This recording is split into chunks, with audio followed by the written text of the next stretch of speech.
Hello friends, स्वागत है आप सभी का आपके अपने यूट्यूब चैनल 8 योर क्लासेस में। आज हम देखेंगे यूपी डीएलएड के 4th सेमेस्टर के 8th पेपर जो कि है शांति शिक्षा। इसका हम अति लघुत्तरीय प्रश्न आज हम पढ़ेंगे और अति लघुत्तरीय प्रश्नों में उन्हीं प्रश्नों को हम करेंगे जिनके एग्ज़ाम में आने की प्रबल संभावना है, ये जो एग्ज़ाम में आए हुए हैं। तो आइए बिना देरी के हुए आज की क्लास को स्टार्ट करते हैं और देखते हैं आज का पहला क्वेश्चन क्या है। पहला क्वेश्चन है, जीवन में शांति की आवश्यकता का औचित्य स्थापन कीजिए, है ना। जीवन में शांति की आवश्यकता का हमें औचित्य बताना है। तो आइए देखते हैं कि जीवन में शांति की बहुत आवश्यकता है। बिल्कुल, जीवन में शांति की बहुत ही आवश्यकता होती है। व्यक्ति में ऐसी अभिवृत्तियों, मूल्यों, कौशलों का विकास किया जाना चाहिए जिससे वे शांति के प्रति क्या हो, सजग हो, जागृत हो, उसकी आवश्यकता को समझें, उसके अनुकूल आचरण करें और शांति की स्थापना में सहयोग दें। तो हम कह सकते हैं कि जीवन में शांति की बहुत ही आवश्यकता होती है और व्यक्ति में हमें चाहिए कि ऐसे अभिवृत्तियों एवं मूल्यों तथा कौशलों का विकास किया जाना चाहिए जिससे कि वे शांति के प्रति क्या हो, सजग हो, जागृत हो, उसकी आवश्यकता को समझें कि शांति की आवश्यकता क्या है और उसके अनुकूल क्या करें, आचरण करें और शांति की स्थापना में अपना सहयोग दें। आशा करता हूँ ये क्वेश्चन आपको समझ में आ गया होगा। नेक्स्ट क्वेश्चन देखते हैं जो कि है, शांति शिक्षा से आप क्या समझते हैं, जो कि आपके 8th पेपर का नाम भी है शांति शिक्षा। तो आइए समझते हैं। देखिए 2018 में ये क्वेश्चन आया भी हुआ है। तो देखिए क्या है, शांति शिक्षा का आशय क्या है। तो शांति शिक्षा से आशय उस शिक्षा से है जो किसी व्यक्ति की शांति से सहज प्रवृत्ति को विकसित कर बाहर की ओर प्रकट करे। इसका तात्पर्य है कि शांति से संबंधित व्यक्ति के अंतर्निहित गुणों एवं शक्तियों को उसके कार्य व्यवहार या आचरण में लाना। तो शांति शिक्षा से आशय क्या है, उस शिक्षा से है जो व्यक्ति की शांति से सहज प्रवृत्ति को विकसित कर बाहर की ओर प्रकट करे।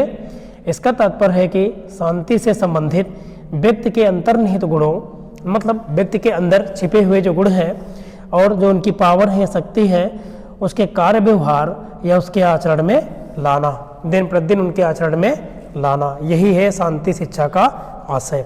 आशा करता हूँ ये क्वेश्चन भी आपको समझ में आया होगा। चलिए नेक्स्ट क्वेश्चन लेते हैं जो कि मैं कहूँ कि बहुत ज़्यादा इम्पोर्टेंट है, साइबर बुलिंग।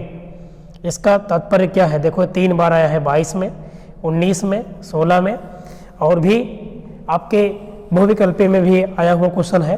तो आइए समझते हैं साइबर बुलिंग क्या है। तो साइबर बुलिंग का अर्थ है किसी बच्चों या वयस्क को किसी अन्य बच्चे या वयस्क द्वारा इंटरनेट या मोबाइल का प्रयोग कर प्रताड़ित या मानसिक रूप से परेशान किया जाए। इसका मस्तिष्क पर क्या होता है, गहरा प्रभाव पड़ता है और यह उन्हें नकारात्मक बना देता है।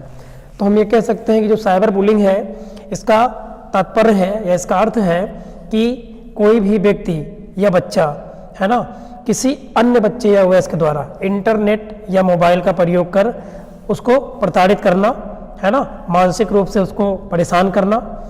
तो अगर व्यक्ति को मानसिक रूप से लगातार टॉर्चर किया जाएगा तो क्या होगा, उस व्यक्ति के मस्तिष्क पर उसका गहरा प्रभाव पड़ेगा और उसे नकारात्मक भी बना देगा। तो साइबर बुलिंग का तात्पर्य समझ में आपको आया होगा और ये मैं बताऊँ मोस्ट इम्पॉर्टेंट है, समझ रहे हैं ना, बहुत ही ज़्यादा ये इम्पॉर्टेंट प्रश्न है। आपके एग्जाम में इसके आने की प्रबल संभावना रहेगी। अगला क्वेश्चन देखें, चरित्र का आशय स्पष्ट कीजिए। कैरेक्टर किसी भी व्यक्ति का क्या है, इसका अर्थ क्या है, कैरेक्टर का अर्थ क्या होता है। तो चरित्र व्यक्ति के जीवन उद्देश्यों, नैतिक मूल्यों एवं संकल्पों के कार्यान्वित करने के तरीकों को व्यक्त करता है ना। किसी भी व्यक्ति के जीवन का उद्देश्य, नैतिक मूल्य उसके, है ना, और उसके संकल्पों के कार्यान्वित करने के तरीकों क्या करता है, ये व्यक्त करता है। चरित्र से हम समझ सकते हैं, है ना, किसी भी व्यक्ति का नैतिक मूल्य, उसके जीवन के उद्देश्य के बारे में हम समझ सकते हैं।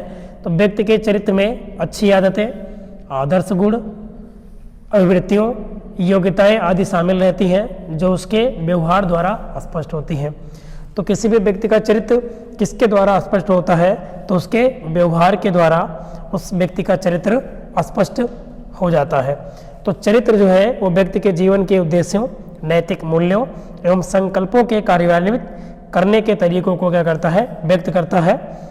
व्यक्ति के चरित्र में अच्छी आदतें, आदर्श, गुण, अभिवृत्तियों, योग्यताएं आदि शामिल रहती हैं। किसी भी व्यक्ति के है ना चरित्र में उसकी अच्छी आदतें, उसका आदर्श और गुणों की वृत्तियाँ और उसकी एबिलिटी, योग्यता शामिल रहती है और जो कि उस व्यक्ति के व्यवहार द्वारा स्पष्ट होती है ना। समझ में आ गया होगा चरित्र का मतलब क्या होता है। चलिए अगला क्वेश्चन देखें। अनुच्छेद 325 संबंधित है किससे? ये 2021 में क्वेश्चन आया था। आर्टिकल 325 कहाँ से संबंधित है, किस चीज़ से संबंधित है, ये बताना है। तो अगर देखें अनुच्छेद 325 हमारे संविधान के आर्टिकल 325 के अंतर्गत प्रत्येक व्यक्ति को अपने देश के शासन में भाग लेने का क्या है, अधिकार है। इसी के अंतर्गत लोकसभा तथा विधानसभा के चुनाव में प्रत्येक नागरिक क्या करता है, भाग लेता है। तो आर्टिकल 325 का एक बहुत ही महत्वपूर्ण योगदान है। इसके द्वारा कोई भी व्यक्ति लोकसभा तथा विधानसभा के चुनाव में क्या करता है, भाग ले सकता है और अपने देश के शासन में भी भाग लेने का इसका अधिकार होता है किसी भी व्यक्ति का। तो आर्टिकल 325 का बहुत ही महत्वपूर्ण योगदान है। आपने देखा कि इसके द्वारा व्यक्ति अपने देश के शासन में भाग ले सकता है और इसी के द्वारा लोकसभा और विधानसभा के चुनाव में प्रत्येक नागरिक भी क्या होता है, भाग लेता है। तो हम लोग जो भी इनडायरेक्ट तरीके से है ना लोकसभा के चुनाव में भाग लेते हैं वो हमें स्वतंत्रता कौन देता है? तो हमारे संविधान का आर्टिकल नंबर 325 है ना, ये जो है हेल्प करता है। अगला क्वेश्चन देखें आप, केंद्रीयकरण विधि क्या है? केंद्रीयकरण विधि क्या है? तो आइए देखते हैं। केंद्रीयकरण विधि में मन की एकाग्र व केंद्रित करना पड़ता है। मतलब केंद्रीयकरण विधि में हमें अपने मन को एकाग्र और केंद्रित करना पड़ता है जिसमें मन की चंचलता दूर हो जाए। विवेकानंद जी कहते हैं कि मुझे फिर से शिक्षा ग्रहण करनी पड़े तो मैं तथ्यों का अध्ययन ना करूं। विवेकानंद के अनुसार केंद्रीयकरण का अर्थ क्या है कि मुझे फिर से शिक्षा ग्रहण करनी पड़े तो मैं तथ्यों का अध्ययन ना करूं। अब आपको हम बता दें कि विवेकानंद जी जिन्होंने रामकृष्ण मिशन की स्थापना की थी, आपको याद ही होगा। और साथ ही कुछ क्वेश्चन बताते हैं कि आर्य समाज की स्थापना किसने की थी? तो आपको पता ही होगा आर्य समाज की स्थापना स्वामी दयानंद सरस्वती जी ने की थी, जबकि ब्रह्म समाज की स्थापना राजा राम मोहन राय जी ने 1828 ईस्वी में की थी। चलिए अगला क्वेश्चन लेते हैं। आज के जो क्वेश्चन है ये हमने एकदम चुन चुन के क्वेश्चनों को निकाले हैं जो कि आपके एग्जाम में 100% देखने को मिलेंगे ही मिलेंगे। चलिए देखते हैं हम। नैतिक शिक्षा के कोई दो उद्देश्य लिखिए। हमारी नैतिक शिक्षा के उद्देश्य बताने हैं। तो नैतिक शिक्षा के तो कई उद्देश्य हैं, तो आइए देखते हैं कौन कौन है। पहला है व्यवहार में ईमानदारी और सच्चाई। किसी भी व्यक्ति के व्यवहार में ईमानदारी और सच्चाई का होना, ये नैतिक शिक्षा का एक प्रमुख उद्देश्य है। अगला देखते हैं हम, औचित्य का विचार करना। वो व्यक्ति के अंदर औचित्य का विचार करने का गुण होना चाहिए। दूसरों का ध्यान रखना, ये भी नैतिक शिक्षा का एक उद्देश्य है। बड़ों के प्रति आदर, मतलब हमें बड़ों का सम्मान करना चाहिए। दीन दुखियों के प्रति सहानुभूति हमें प्रकट करना चाहिए। ये सभी के सभी नैतिक शिक्षा के क्या है, उद्देश्य हैं। हम कह सकते हैं कि व्यवहार में हमें ईमानदारी और सच्चाई रखनी चाहिए, औचित्य का विचार करना चाहिए दूसरों के, है ना, दूसरों का ध्यान भी रखना चाहिए और बड़ों के प्रति हमें आदर करना चाहिए, उनका सम्मान करना चाहिए और दीन दुखियों के प्रति सहानुभूति हमें व्यक्त करना चाहिए। ये सभी के सभी नैतिक शिक्षा के उद्देश्य के अंतर्गत आते हैं। अगला क्वेश्चन देखते हैं, शांति शिक्षा में मूल्य का क्या तात्पर्य है? अब देखो नैतिक शिक्षा 2022 में आया था, ये भी 2022 में आया है। शांति शिक्षा में मूल्य का क्या तात्पर्य है? तो आइए जानते हैं शांति शिक्षा के मूल्य क्या क्या है। सामुदायिक शांति में विश्वास बनाए रखना। हम ये कह सकते हैं कि जो हमारे समुदाय है उसमें, कम्युनिटी में, तो सामुदायिक शांति में विश्वास, है ना। अगला है मान प्रतिष्ठा का सम्मान होना चाहिए। आंतरिक शांति खोजना चाहिए। अहिंसात्मक एवं तार्किक सोच को भी विकसित करना चाहिए। करुणाशीलता एवं किसी को हानि न पहुंचाना इत्यादि, ये सभी शांति शिक्षा में मूल्य का तात्पर्य है। तो शांति शिक्षा में मूल्य का तात्पर्य क्या है? समुदाय शांति में विश्वास बनाना चाहिए, मान प्रतिष्ठा का सम्मान करना चाहिए, आंतरिक शांति की खोज करनी चाहिए, अहिंसात्मक एवं तार्किक सोच विकसित करनी चाहिए, करुणाशीलता एवं किसी को हानि न पहुंचाना, ये सभी शांति शिक्षा में मूल्य के अर्थ होते हैं। अगला देखते हैं क्वेश्चन, मानव अधिकार का अर्थ बताइए। मानव अधिकार का क्या अर्थ होता है? ये देखो 2022 में भी क्वेश्चन आया था कि मानव का अधिकार का क्या अर्थ है। तो मानव अधिकार का अर्थ क्या है? किसी भी मनुष्य के जीवन, स्वतंत्रता, समानता तथा सम्मान का अधिकार ही मानवाधिकार है। तो मानवाधिकार या मानव अधिकार का आशय क्या है?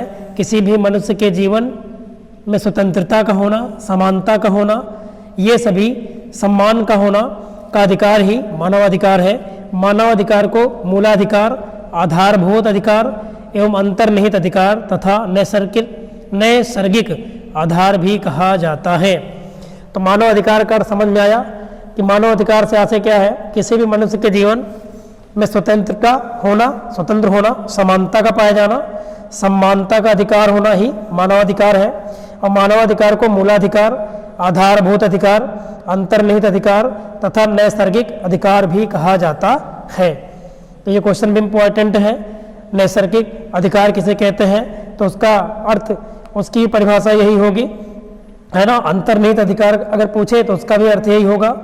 उसके बाद मानवाधिकार या मूलाधिकार की परिभाषा पूछे तो यही लिख सकते हैं आप उसका अर्थ।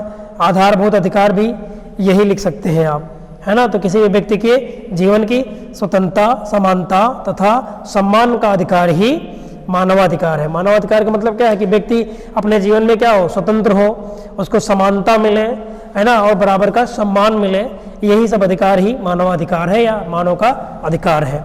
आशा करता हूँ समझ में आ गया होगा। चलिए नेक्स्ट क्वेश्चन देखते हैं। व्यक्तित्व के 5 प्रमुख गुण लिखिए, है ना। व्यक्तित्व के 5 गुणों को लिखना है। तो आइए देखते हैं। अगर बात करें वैज्ञानिक, टोपस एवं क्रिस्टल, गोल्डवर्ड एवं मैक्रेक, होगान आदि वैज्ञानिकों के शोधकर्ताओं के आधार पर यह स्वीकार किया जाने लगा है कि व्यक्तित्व के 5 गुण, ये सभी वैज्ञानिक के नाम है। टोपस एवं क्रिस्टल, गोल्डवर्ड, है ना, मैक्रेक, होगान, कोस्टाइन, मैग्रेक, होगान, ये सभी मनोवैज्ञानिक हैं। इनके शोध के अनुसार पर या आधार पर यह स्वीकार किया जाने लगा है कि व्यक्तित्व के 5 गुण हैं जो निम्नवत है। नंबर 1, व्यक्तित्व में खुलापन का होना जरूरी है। चैतन्यता होनी चाहिए, बहिर्मुखता होनी चाहिए, है ना, सहमति जन्यता होनी चाहिए, अस्नायु विकृति होनी चाहिए।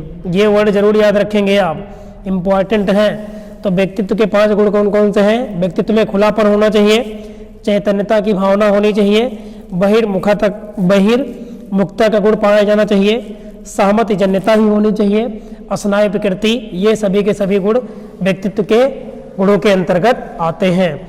नाउ नेक्स्ट क्वेश्चन देखते हैं। अगला क्वेश्चन, विद्यालयी पाठ्यक्रम में शांति शिक्षा क्यों आवश्यक है ना। विद्यालय के पाठ्यक्रम में शांति शिक्षा का पढ़ाया जाना या बताया जाने या होने का क्या आवश्यकता है? तो ये देखते हैं। पाठ्यक्रम में शांति शिक्षा की आवश्यकता का कारण बालक में शांति संबंधित अंतर्निहित गुणों एवं शक्तियों को उसके कार्य व्यवहार या आचरण में लाया जाना है, जिससे वह दूसरों के साथ शांतिपूर्ण ढंग से रहने और शांति मूल्यों का पोषण करने में समर्थ होगा। तो विद्यालयी पाठ्यक्रम में अगर शांति शिक्षा को लाया जाएगा तो शांति शिक्षा को लाने से बालक में शांति संबंधित अंतर्निहित गुण विकसित होंगे एवं उसके अंदर शांति की शक्तियों का एवं उसके कार्य व्यवहार एवं आचरण में लाया जाना है, जिससे वह दूसरों के साथ शांतिपूर्वक ढंग से वो बालक रह सके विद्यालय में और शांति मूल्यों का पोषण करने में भी वो समर्थ होगा। यही कारण है कि विद्यालयी पाठ्यक्रम में शांति शिक्षा का होना आवश्यक है। अगला क्वेश्चन देखते हैं हम। आपके मतानुसार शांति के प्रमुख घटक कौन कौन से हैं? अगर किसी भी व्यक्ति के मत के अनुसार देखें तो शांति के घटक कौन कौन से हैं?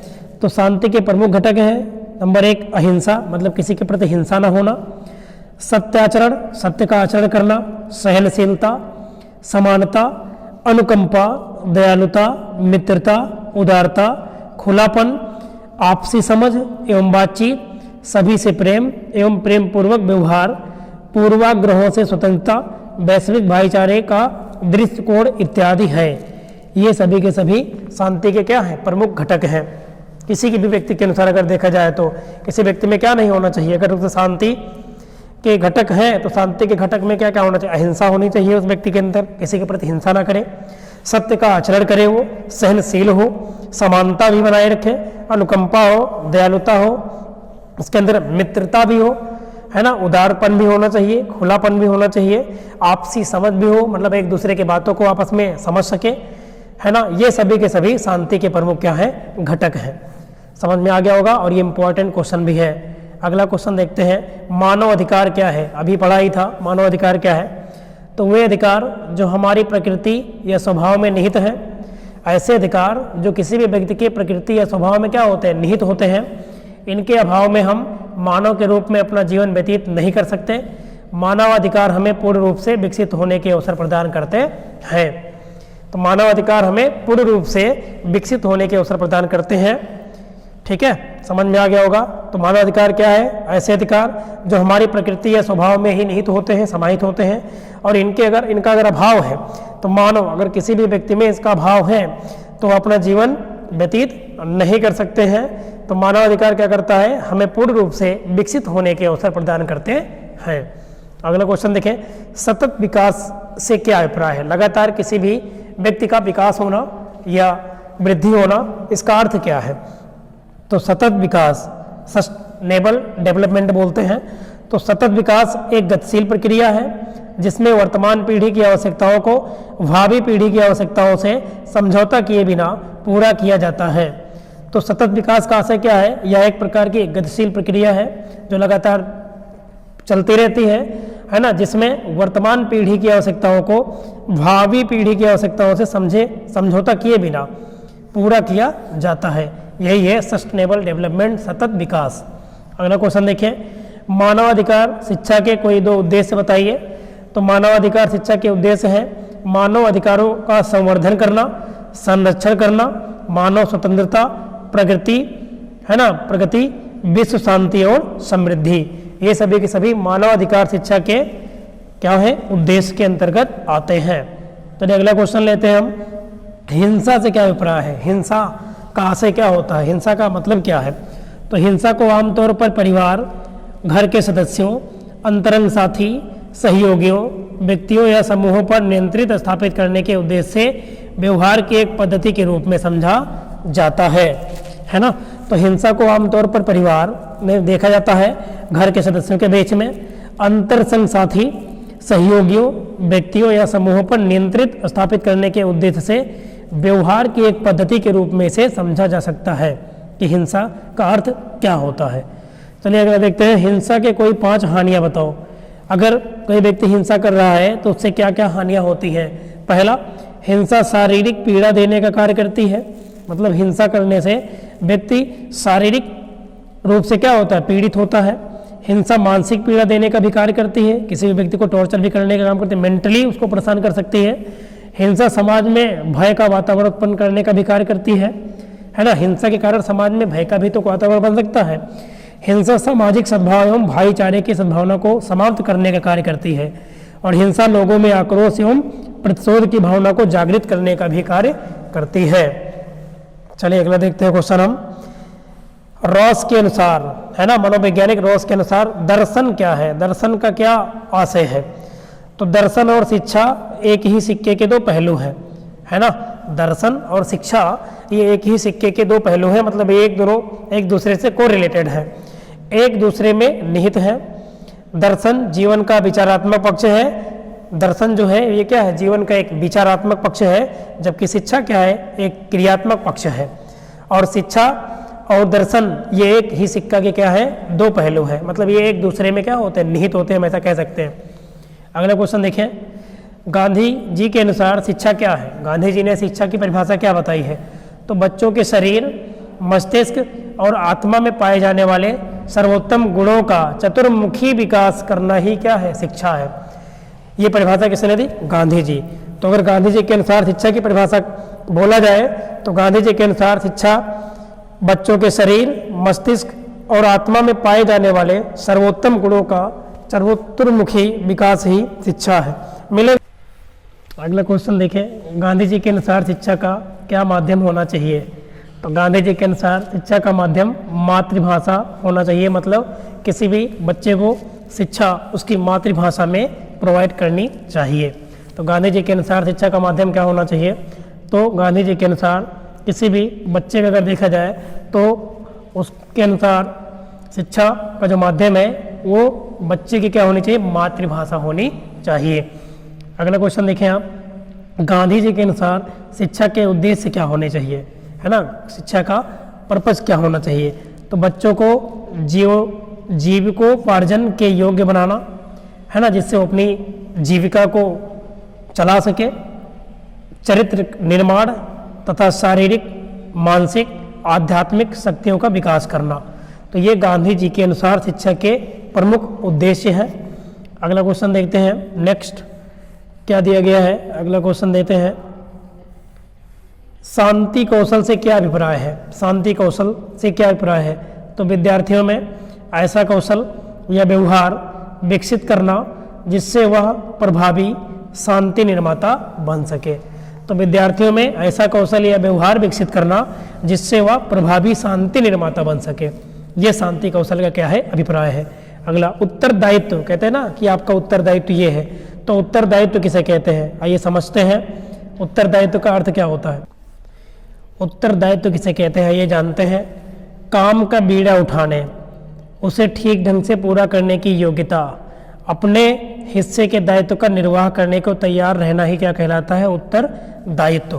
कहते हैं ना कि इस काम के प्रति आपका ये उत्तरदायित्व है, तो कुल मिला के उस काम का बीड़ा उठाना मतलब उसको पूरा करना और अच्छे ढंग से योग्यतापूर्ण, है ना, अपने दायित्व का निर्वाह करना ही क्या कहलाता है? उत्तरदायित्व कहलाता है। अगला देखते हैं, ऑल पोर्ट के अनुसार व्यक्तित्व क्या है? व्यक्तित्व की परिभाषा हमने ऊपर भी पढ़ा था, तो ये देखते हैं व्यक्तित्व क्या है। पर्सनालिटी इंग्लिश में कहते हैं। तो व्यक्तित्व की प्रकृति संगठनात्मक तथा गत्यात्मक है। इसमें मनो तथा शारीरिक दोनों प्रकार के गुण समाहित रहते हैं। आर्टपोर्ट ने व्यक्तित्व की परिभाषा क्या बताई है कि व्यक्तित्व की प्रकृति संगठनात्मक तथा गत्यात्मक है तथा इसमें मनो तथा शारीरिक दोनों प्रकार के गुण समाहित होते हैं। अगला क्वेश्चन देखते हैं, आइजक के अनुसार व्यक्तित्व क्या है? मतलब आइजनेक के अनुसार व्यक्तित्व की परिभाषा क्या है? तो व्यक्तित्व व्यक्ति के व्यवहारों एवं विचारों को क्रियाशील बनाता है एवं निर्देशित करता है। तो आइजनेक के अनुसार अगर व्यक्तित्व की परिभाषा पूछी जाए तो आप कहेंगे कि व्यक्तित्व व्यक्ति के व्यवहारों, व्यक्तित्व जो है वो व्यक्ति के व्यवहारों एवं विचारों को क्रियाशील बनाता है एवं उसे निर्देशित करता है। चलिए अगला पेज रहते हैं, जन संचार माध्यम क्या है? हमने इसमें ओनली सिलेक्टेड क्वेश्चन लिए हैं, बाकी आप भी थोड़ा बहुत पढ़ लेंगे एक बार उठा के ना, तो आपका काम हो जाएगा, मतलब आप अच्छा स्कोर कर पाएंगे, है ना। जन संचार माध्यम क्या है? जन संचार, है ना, मतलब कि लोगों तक अपनी बातों को पहुंचाना। तो आइए देखते हैं, रेडियो, दूरदर्शन, पत्रिकाएं, समाचार पत्र, इंटरनेट आदि जन संचार के क्या है? माध्यम है। इसके द्वारा कोई भी व्यक्ति किसी अन्य व्यक्ति तक अपने विचारों और भावों को पहुंचा सकता है आसानी से। रेडियो, दूरदर्शन, पत्रिका, समाचार पत्र, इंटरनेट, ये सभी के सभी क्या हैं? अगर देखे जाए तो ये जन संचार के माध्यम है। अगला क्वेश्चन देखते हैं, सामाजिक अंतःक्रिया के आधार बताइए। तो सामाजिक अंतःक्रिया के आधार निम्नलिखित हैं, सहयोग, प्रतिस्पर्धा, संघर्ष, व्यवस्था तथा आत्मीयकरण, ये प्रमुख आधार है सामाजिक अंतःक्रिया के। अगला क्वेश्चन देखिए आप, बालक के व्यक्तित्व निर्माण में कौन कौन से तत्व सहायक हैं? किसी भी बालक के व्यक्तित्व का निर्माण करने में कौन कौन से तत्व हैं जो कि सहायता करते हैं? तो प्रेम है, सहयोग की भावना, करुणा है, मैत्री है, सहिष्णुता है आदि के द्वारा बालक के व्यक्तित्व का क्या होता है? निर्माण होता है। तो बालक के व्यक्तित्व के निर्माण में उसके प्रति प्रेम, सहयोग, करुणा, मैत्री, सहिष्णुता आदि के द्वारा बालक के व्यक्तित्व का निर्माण होता है। अगला क्वेश्चन देखते हैं, रचनात्मक सोच क्या है? तो रचनात्मक सोच सकारात्मक विचार एवं क्रियाकलाप को जन्म देती है। तो रचनात्मक सोच मतलब कि सकारात्मक विचार एवं क्रियाकलाप। तो रचनात्मक सोच ये सकारात्मक विचार एवं क्रियाकलाप को जन्म देती है। चलिए अगला और लास्ट पेज, और इसी में आपके जो इम्पोर्टेंट क्वेश्चन है जो हमने निकाले हैं, है ना, वो कंप्लीट हो जाएंगे। आप एक दो बार वीडियो को देखना, बहुत आराम से आप अच्छा स्कोर कर पाएंगे, और लघु उत्तरीय प्रश्न भी आप इसी से बना सकते हैं रिलेट करके। देखिए जनसंचार माध्यम का अर्थ बताना है, तो जनसंचार के अंतर्गत सभी सूचना माध्यम रेडियो, दूरदर्शन, समाचार पत्र और नियतकालीन पत्र पत्रिकाएं आती हैं। तो जनसंचार के अंतर्गत सभी सूचना माध्यम रेडियो, दूरदर्शन, ये सभी के सभी क्या है, जनसंचार के माध्यम है। अगला देखते हैं स्थिति प्रज्ञ क्या है। स्थिति प्रज्ञ क्या है, तो दुख को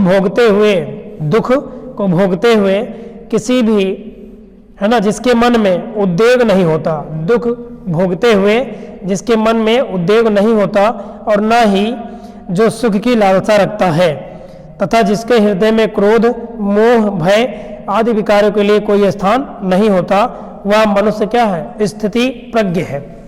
तो स्थिति प्रज्ञ व्यक्ति वह व्यक्ति होता है जो दुख तो भोग ही रहा है, और दुख भोगते हुए उसके मन में कोई भी उद्वेग नहीं है, और ना ही जो सुख की लालसा रखता है, मतलब उसके अंदर सुख की लालसा भी नहीं होती, और ना ही उसके हृदय में क्रोध, मोह, भय आदि प्रकार के विकार उत्पन्न होते हैं। तो वह मनुष्य क्या है, स्थिति प्रज्ञ है। अगला बहिरंग योग कौन कौन से हैं। बहिरंग का अर्थ होता है बाहरी, ठीक है। तो देखते हैं बाहरी जो साधन है कौन कौन से हैं। यम है, नियम है, आसन है, प्राणायाम है, प्रत्याहार योग के क्या है, बहिरंग है। ये सभी के सभी योग के बहिरंग हैं, मतलब बाहरी साधन है।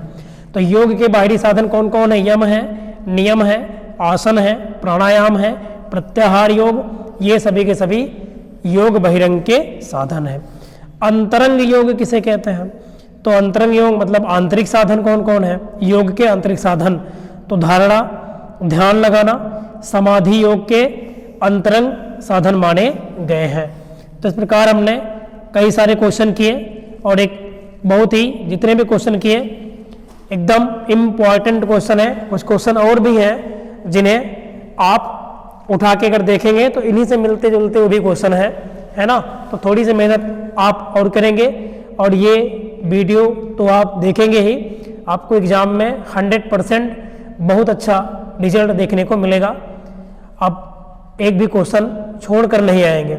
आपको पता ही है डीएलएड में यदि आप अच्छे से समझकर किसी क्वेश्चन को पढ़े रहेंगे तो आप उसको बनाकर भी लिख सकते हैं।